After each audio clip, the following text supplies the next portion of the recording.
Alhamdulillah wa bihi nasta'inu ala umuri dunya waddin. Asyhadu an la ilaha illallah wa asyhadu anna Muhammadan abduhu wa rasuluh. Amma ba'd.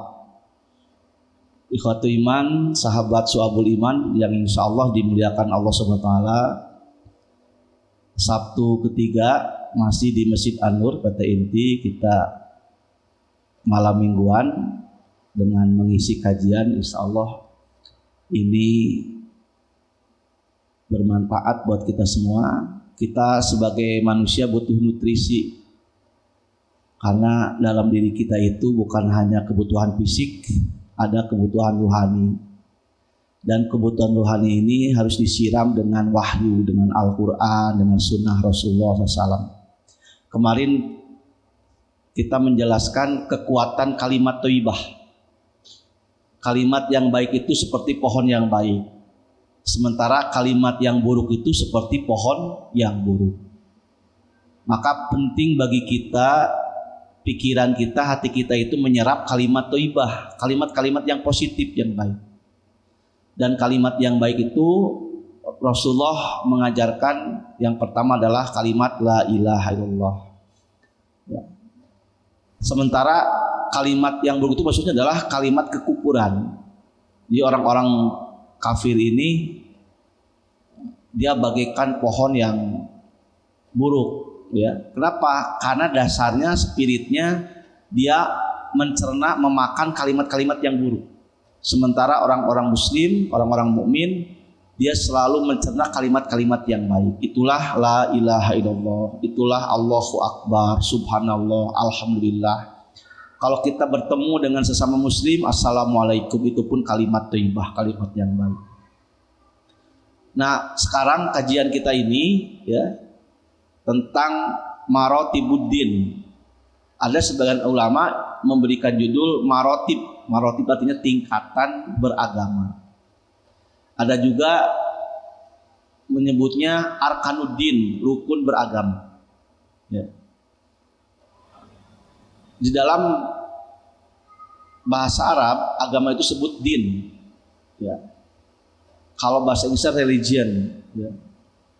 Din ini artinya sesuatu orang condong, sehingga dengan kecenderungannya dia akan berpihak meyakini itu. Itulah din. Dan agama yang diridhoi Allah itu dalam ayat itu jelas, inna dina indallahil Islam. Sesungguhnya din yang diridhoi Allah adalah dinul Islam. Makanya Islam disebut dinullah, agamanya Allah. Nah, beragama itu ternyata oleh Rasulullah sudah diberikan sebuah bangunan konsepnya. Jadi al-Islam dinullah ini oleh Rasulullah sudah dibangunkan rukunnya, marotibnya, tingkatannya.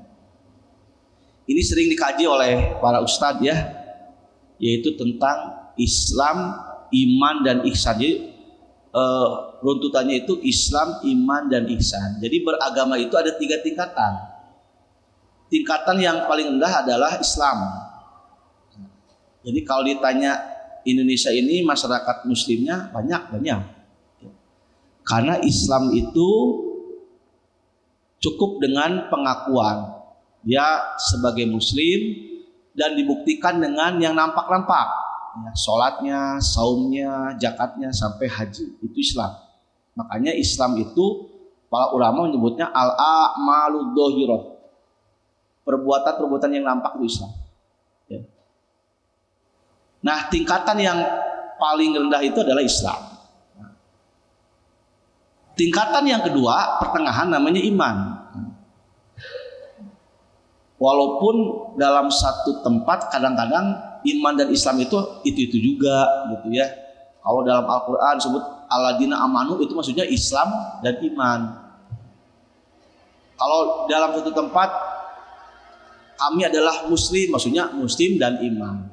Tetapi oleh Rasulullah dalam satu hadis, iman dan Islam itu dibedakan karena punya tekanan yang beda. Nah, hadisnya sangat populer, riwayat Imam Muslim ya, dari sahabat Umar bin Khattab. Beliau menuturkan begini, ketika kami sedang duduk bersama Rasulullah SAW satu hari, ya, tiba-tiba ada seorang laki-laki. Ya. Laki-laki ini berpakaian sangat putih, rambutnya sangat hitam, dan tidak terlihat di pakaiannya itu bekas perjalanan. Jadi laki-laki ini tampan, putih, berambut hitam, bajunya bersih. Tapi yang jadi aneh itu sahabat tidak mengenal ini siapa. Kalau ini musafir tidak mungkin. Kenapa? Karena bersih seperti tetangga sebelah. Tetapi orang-orang sekitar Rasulullah tidak mengenal siapa dia. Dan laki-laki ini langsung merapat. Lututnya itu berdempetan dengan lutut Rasulullah. Langsung to the point. Laki-laki ini bertanya kepada Rasulullah SAW, ya. Sampai sahabat lain kaget. Oh, wanian gitu ya. Langsung datang masuk ke majlis Rasulullah, langsung di depan berdempetan, dan laki-laki itu bertanya. Dan pertanyaan ini diabadikan, ya. Dalam hadis ini, apa pertanyaan dari laki-laki itu? Yang kita tahu itu adalah malaikat Jibril. Apa? Ya Muhammad, akhbirni anil Islam. Wahai Muhammad, ya. Kalau sahabat lain nggak berani memanggil langsung nama, ya Muhammad, ini kok berani? Ya Muhammad. Berarti ini bukan sembarang orang. Akhbirni anil Islam, ceritakan kepadaku apa itu Islam. Faqala Rasulullah SAW. Rasulullah jawabannya apa? Itulah yang disepakati oleh Ahlus Sunnah wal Jamaah, oleh kaum Sunni, itulah rukun Islam. Karena Mu'tazilah punya rukun Islam sendiri, Syiah pun punya rukun Islam sendiri. Kalau keluarga besar Ahlus Sunnah wal Jamaah, rukun Islam, rukun imannya dari sini, dalilnya dari hadis ini. Tapi kan hadis ini khobar ahad, hadis ahad, bisa nggak dijadikan keyakinan? Bisa. Ahli hadis hampir semua sepakat bahwa hadis ahad, riwayat yang sifatnya terbatas, kalau memang sahih bisa dijadikan sebagai pegangan akidah. Buktinya umat Islam, dalam hal ini Ahlus Sunnah wal Jamaah, meyakini bahwa rukun Islam itu apa yang disabdakan Rasulullah. Rukun iman itu ada 6, rukun Islam ada 5. Sekarang ada tokoh-tokoh yang menggugat konsep rukun Islam, rukun iman. Menurut saya itu abaikan saja. Karena ini yang paling kuat dan ini sepakati hampir ijma. Ketika Rasulullah ditanya oleh malaikat Jibril tadi, apa itu Islam? Rasul tegas menjawabnya, al-Islamu antasyhada an la ilaha illallah wa anna Muhammadar Rasulullah wa tuqimus shalah wa tu'tiz zakah wa tasuma Ramadan wa tahujjal bait ini stata'ta ilaihi sabila. Itulah rukun Islam. Nah, lalu laki-laki tadi ini bertanya, ya, qala sadaqta. Jawab dulu, engkau benar. Membenarkan. Jadi jawaban Rasul itu dibenarkan. Qala sadaqta. Qala, ya. Selanjutnya bertanya lagi, fa ahbirni anil iman. Jelaskan kepadaku apa itu iman. Nah, Rasul menjawab, antuk mina billah, ya, wa malaikatihi wa kutubihi wa rusuli wal yaumil akhir wa tu'mina bil qadari khairihi wa syarrihi. Nah, inilah rukun iman yang 6, yaitu yang terakhir, iman kepada takdir baik maupun buruk. Nah, pertanyaannya, Ustaz, di dalam Al-Qur'an kok nggak ada iman kepada takdir? Ternyata ada di dalam sunnah. Ini menunjukkan bahwa hadis pun harus jadi pegang, walaupun itu hadis ahad, hadis yang terbatas. Tapi sahih pegang. Karena kalau kita telusuri dalam Al-Quran, iman itu tidak disebutkan iman kepada takdir. Misalkan surah Al-Baqarah yang terakhir, ya, sudah paham ya? Amana rasulu bima unjila ilaihi mir rabbih wal mu'minun kullun amana billahi wa malaikatihi wa kutubihi wa rusulihi. Takdir nggak disebut. Justru dalam hadis ini Rukun iman itu tidak 5 tapi 6. Rasul jawab, lalu laki-laki itu yang malaikat itu membenarkan, dan terakhir pertanyaan apa? Fa ahbirni anil ihsan. Jelaskan, hai Muhammad, tentang ihsan.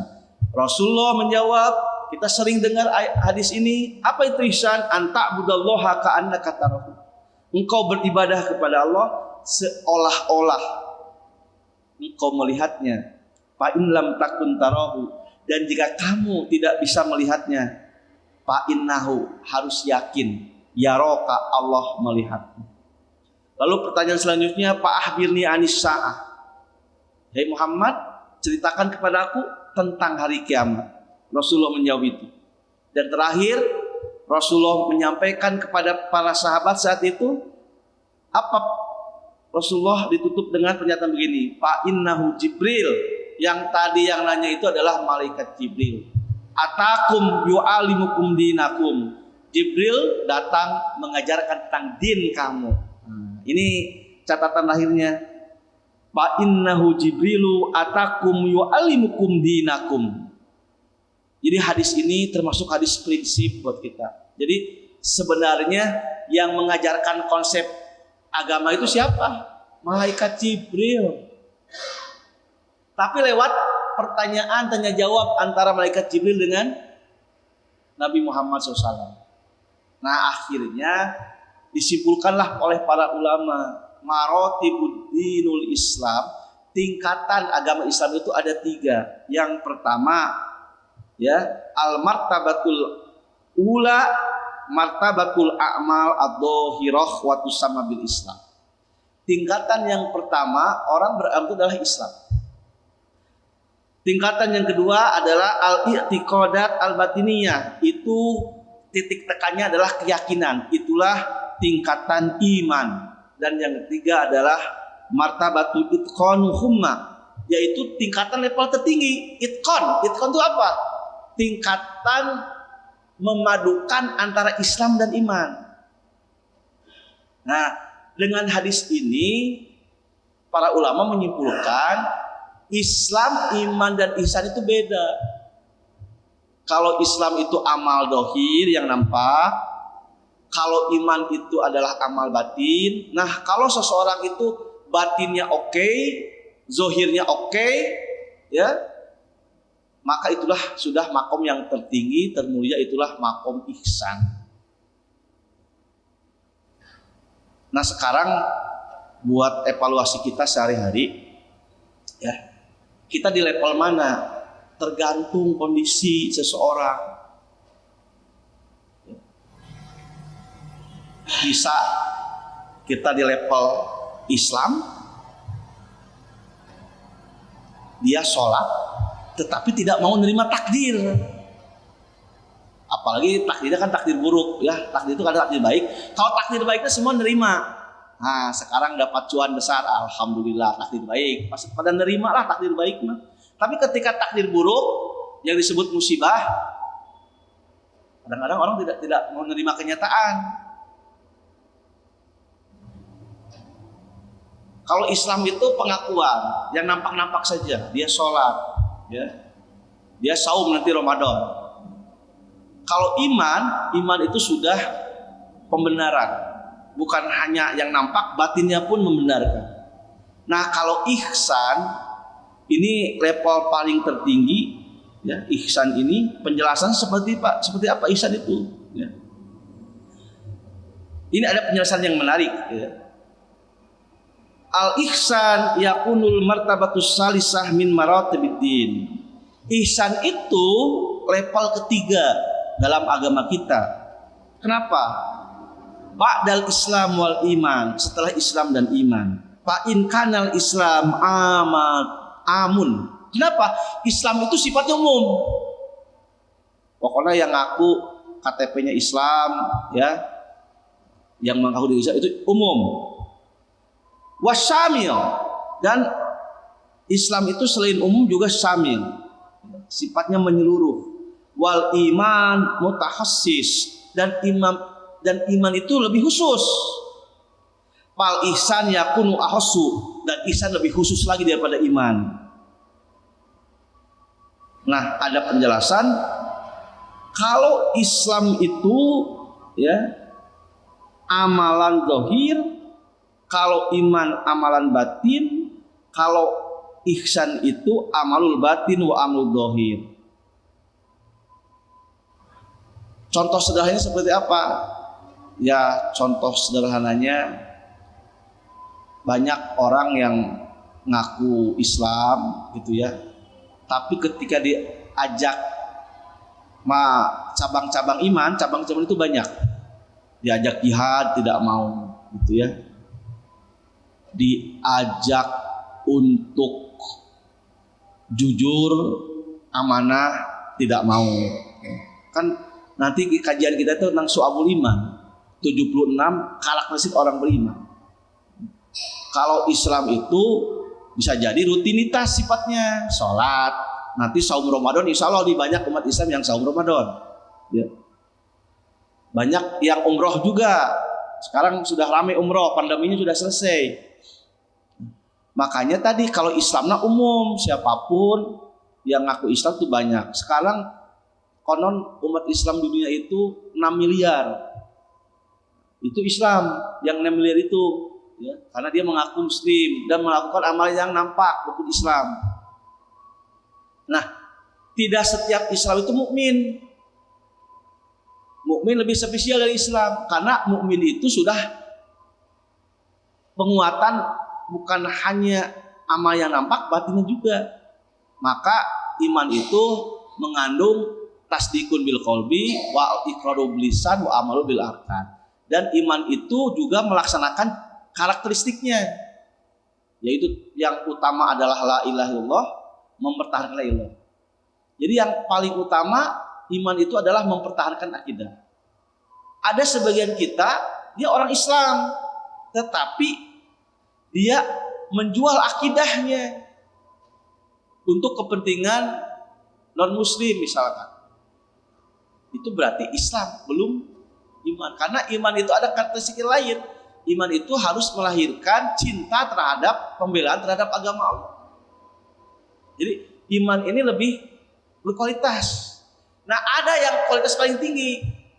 Karena iman seorang itu qad yajidu wa qad yanqus. Iman itu kadang bertambah, kadang berkurang. Bahkan iman itu kadang hilang. Hilang iman itu. Islamnya ada, yaitu ketika orang Islam sedang maksiat. La yazni az-zani wa huwa mu'min, wa la yasrik asy-syarik wa huwa mu'min. Dalam hadis itu tidak mungkin orang yang sedang berzina itu dalam keadaan iman. Hilang itu imannya, yang ada Islamnya. Gak mungkin orang yang sedang korupsi itu orang beriman, imannya hilang. Yang ada Islamnya. Tetap Islamnya ada, pengakuan Islamnya ada, tapi imannya hilang. Makanya iman itu kadang-kadang bertambah, kadang-kadang menurun. Nah, level yang paling tinggi itu apa? Ketika Islamnya jalan, imannya kuat, itu disebut ihsan. Ihsan ini level tertinggi. Kenapa? Karena dia beragamanya itu sudah tulus.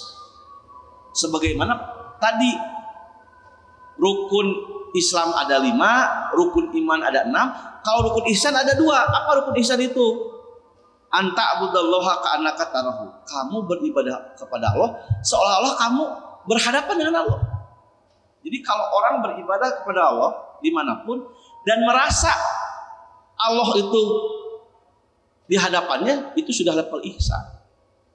Nah, kalau level yang kedua, fa in lam takun tarahu, kalau kamu tidak merasa dilihat oleh Allah, fa innahu yaraka. Kamu harus yakin Allah Maha melihat. Makanya ada ulama yang memberikan konsep ihsan itu ada 2 level, ada muraqabah, ada musyahadah. Kalau seseorang merasa diawasi oleh Allah, maka itu sudah level yang paling bagus. Kalau seseorang itu merasa dia itu berhadapan dengan Allah, itu sudah paling bagus. Nah, pertanyaannya begini. Kalau orang itu merasa berdialog dengan Allah, Allah di hadapan kita, atau orang itu merasa Allah mengawasi, itu di mana? Di masjid. Jadi ihsan itu bukan hanya di masjid. Memang ketika kita sholat kita merasa di hadapan Allah, karena sholat itu tempat munajat. Tapi yang paling hebat itu ihsan itu ketika di luar masjid, misalkan di pasar, di kantor gitu ya, ketika dia merasa Allah itu maha hadir, Allah maha melihat, maka itulah ihsan yang sesungguhnya. Ingat cerita populer Umar bin Khattab menguji kualitas iman seorang pengembala. Wahai pengembala, itu kambing banyak banget, boleh nggak saya beli? Kata si pengembala, ini bukan milik saya, ini milik tuan saya. Udah jual aja, tuan kamu nggak akan tahu kalau kambing ini dijual. Lalu si hamba saya ini, si pengembala ini dengan tenang dan yakin, jawabannya apa? Memang kalau saya jual kambing ini kepadamu, pemilik ini nggak akan tahu, tuan saya tidak akan tahu, tapi Allah maha tahu. Nah inilah yang disebut dengan muhsin atau ihsan. Dialognya tidak di masjid, tidak lagi sholat, tidak lagi zikir, tapi sedang bermuamalah di luar. Dia lagi ngangon domba, dipancing oleh Umar bin Khattab supaya dombanya itu dibeli. Udah beli dombanya. Majikan kamu tidak akan tahu kok. Tapi dia nggak mau. Memang majikan saya tidak akan tahu. Saya kalau jual juga aman. Tapi Allah maha tahu. Nah ini level yang paling tertinggi dalam beragama. Jadi kalau Islam udah banyak lah pabalatak Islamnya, ya. Anu keur ngojek, ya, lagi karaoke, lagi di mana? Ini umat Islam tuh banyak. Tapi kalau iman lebih khusus. Yang tadi iman itu apa? Yang mengamalkan 76 ciri orang beriman yang kita kaji. Kalau ihsan bagaimana? Kalau ihsan itu dimanapun dia tetap taat, dia istiqomah. Makanya untuk merawat Islam, ya untuk merawat Islamnya kita istiqomah saja dengan sholatnya, zakatnya, sedekahnya. Untuk merawat iman bagaimana? Ya kita harus mengisi agar detik kita, waktu kita dengan ketaatan. Untuk merawat ihsan bagaimana? Ya tadi muraqabah wa musyahadah kata ulama. Terus kita merasa diawasi Allah dan terus kita harus merasa kita itu berhadapan dengan Allah. Allah Maha Hadir. Kalau hamba sudah level ihsan, insya Allah. Ya. Dan ihsan itu lebih dahsyat daripada adil. Ya, kalau adil itu proporsional. Makanya kalau sesuatu diletakkan tidak sesuai dengan porsinya itu namanya tidak adil. Adil itu adalah sesuai dengan porsinya. Nah, ketika melebihi porsinya itulah ihsan. Islam dan iman itu sesuai dengan pengakuannya. Kalau dia ngaku Islam ya udah buktikan dengan sholatnya. Kalau dia ngaku iman, buktikan ucapannya, hatinya, perbuatannya. Kalau dia ingin level tinggi ihsan, kalau ihsan itu udah, itu levelnya sudah tulus, sudah merasa bertemu dengan Allah, selalu meyakini Allah itu menatapnya, sehingga apapun dia bertindak, Allah ridho enggak, Allah ridho enggak. Nah ini level yang paling tinggi. Nah mudah-mudahan keberagaman kita harus terus dirawat. Ya. Apa Ustadz keutamaannya?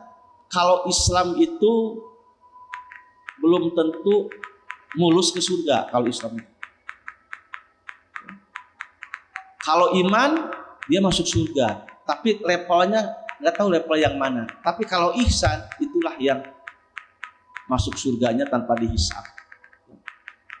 Intinya umat Islam ini tidak sama, tergantung kualitas Islam, iman dan ihsannya. Itulah kajian kita. Jadi kalau kita ingin teliti lagi, ada nggak teman-teman di sini yang jago survei? Nanti bikinlah lembaga survei. Jadi lembaga survei itu jangan menghitung calon bupati, calon presiden. Bikin lembaga survei untuk indikator Islam, iman dan ihsan. Caranya bagaimana? Bikin seseorang itu. Ini berarti sesuatu yang dahsyat nih.